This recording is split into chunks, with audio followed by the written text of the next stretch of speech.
Synced Off Planet is perhaps not a game that you've heard of, but I imagine that you'll hear a lot more of it in the next few months, and I was very lucky I got to play this and record it at Gamescom last week, and that's what you're seeing now. So this game is being developed by a Tencent-owned studio called Next Studios, and also in collaboration with a UK-based studio called Gobbo, or G-O-B-O. Now, it was only just revealed at Gamescom this year, but with Tencent being such a huge company now in gaming, and previously being involved in plenty of other massive games including PUBG, most people tend to sit up and pay notice whenever they talk about a new game. And this, I guess, is their first proper foray into the Western AAA market. And that's really what interested me to go over and play this. So Synced Off World is a third-person PvPvE game. This is a term that's used quite a lot these days, but basically it just means that there are both PvP and PvE elements in the game. And in this case, you face off against other players and a team of AI-driven zombies called Nanos. The game has elements of Left 4 Dead, The Division, and even World War Z, but to be fair to Synced Off Planet, while it does perhaps have elements that are similar to those games, I do think that it's attempting to do a few things unique. So in any one game, you can have up to 48 human players, and then you've got around 1500 AI zombies in the same play space. That's a whole lot of zombies. Of course, these aren't just any zombies though, they are AI zombies, which the game calls Nanos, and every round of the game takes around 20 minutes to complete, and when you load in, you start with a basic loadout of guns such as low-powered pistols, something a bit similar to the way Ring of Elysium works, and then, you guessed it, there's loot around the map to get better weapons and gear. The arena here is around 1.5 kilometers, and you can play the game in teams of 3. There aren't any vehicles, so when you're moving about the play space, you're going to have to be prepared to encounter a lot of zombies. And of course, other players. That's obviously by design, because if there were vehicles, then getting around the area would be significantly easier and the AI zombies would be far less of a threat. Now, one of these unique mechanics is how to deal with the zombies. Of course, you could try to outrun them, or you could just try to shoot them all. Either way, I think is a valid tactic for survival, or there is a third option, controlling them. And this is what really sets the game apart from other games like this that could be similar. The zombie horde here can actually be used to your own advantage. You can hack into the crowd of nanomachines in their heads. After all, they're not real zombies, and then you can direct them to somewhere on the map by aiming and pressing a button, or just let them do it on their own. This means that you could gain control of big swarms of zombies and set them upon another team to either keep them busy or help you win a gunfight.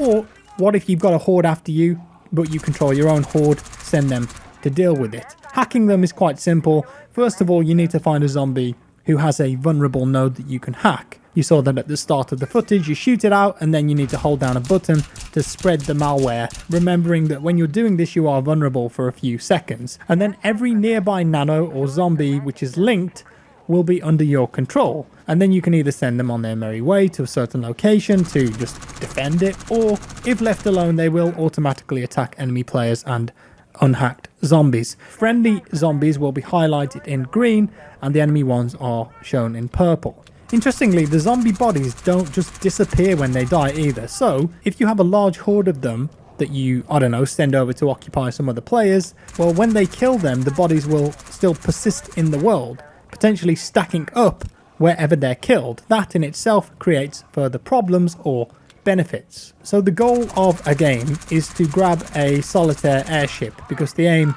is to, of course, get off the planet, as the name suggests. Again, this has a similar premise to the helicopter in Ring of Elysium, which is how all players exit that game. With 48 players though and 1500 AI zombies, it's not going to be easy. And this also seems to be the point of the game, where the most exciting gun battles and tense fights will take place. The airship has a random pickup spot, and to get off the world you need to, wait for it, sync with the Ark shuttle. To make sure that you survive though, you need to keep the landing area clear for a certain amount of time, and that means taking out any nanos that come in to ruin your day, and of course human players that want in on that action as well. That means that this part of the game can get really busy and messy, and if you lose, someone else will take the one and only ticket off the planet. Interestingly, unlike with similar games like this, you don't pick your spawn location, it's a predetermined random location. It's worth knowing too that if you're in a squad of 3 and one of you goes down, then that's not it. You can be revived by the rest of your squad mates. So as long as there's one of you left and you can revive, you should be able to stay in that game. So the game is currently in alpha, but a lot of the elements feel very similar to Ring of Elysium. The HUD, the whole UI that shows your weapon status and ammo, it feels a bit Division. Even the kill feed, all familiar. The core gunplay and the character models feel very similar to The Division to me, more than Ring of Elysium, and that's not to say that's a bad thing, because if you have a system that works, I suppose you could argue that there's no point developing a new one, and instead it's better spent creating actual new gameplay mechanics. But there is a certain element when resources just look too similar across multiple games, although when a game is free to play, I imagine that there is less of an argument to be had there. But I do think that this is where a problem could potentially arise, because the developers have not yet decided if the game will be free to play, like a lot of Tencent games are, or if it will charge an upfront fee.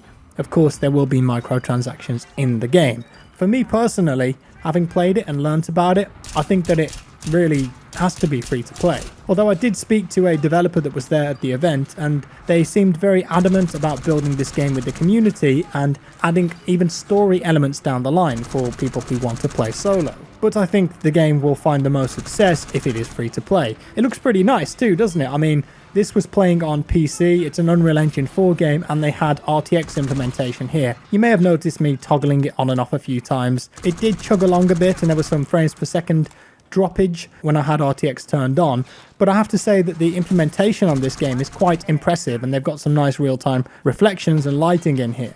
But of course, how well this game is received is hugely dependent on if the game has an upfront charge, and the studio said that they're planning to run a closed beta and then run an early access period next year, and perhaps those tests will give them an idea of how to price the game or if to just make it free. It's also worth saying that the similar elements to Ring of Elysium could also just be placeholders, as the game is still in such an early state. I have to say though, having played it, the gunplay in the game is solid, the animations, the visuals are nice, the core movements I think is also done well. They've got a proper cover system in here too, all a big positive. Movement has a certain weight to it as well, which felt nice, as you would expect from a AAA studio owned by one of the biggest companies in the world. The level of quality and polish is high here. And this game also has an area called the Haven, and that's a pre-match area where players can hang out, organise teams, purchase accessories, and it just adds a new layer of social interaction between the players. It reminds me a little bit of a pre-game lobby in a battle royale game, or perhaps the tower in Destiny. And this Haven section of the game is the area that's being made by the English studio Gobbo, or G-O-B-O. I don't know what G-O-B-O stands for, but I'm just going to call it Gobbo because I think it's funny. So, wrapping things up, the developers have been keen to stress that there is more to Synced than just one multiplayer mode and map. What they've shown here is just a slice of the cake, and the goal is to provide PvE content in episodic form, and future content will take place in different locations and will attempt to flesh out other parts of this Synced universe they've created, which could potentially offer up interesting content and maybe even story, like I mentioned, down the line. From what I've seen and played so far of Synced Offworld, it's got a lot of elements that are either taken or inspired by other games. Parts of it feel pulled directly from Ring of Elysium, the other elements feel heavily inspired by The Division, and you could even add World War Z into the mix. The question remains though, if all of those elements are put together and the unique twist on being able to control the zombie horde actually create an original concept, or if it just feels like a lot of ideas mashed together that don't truly work that well.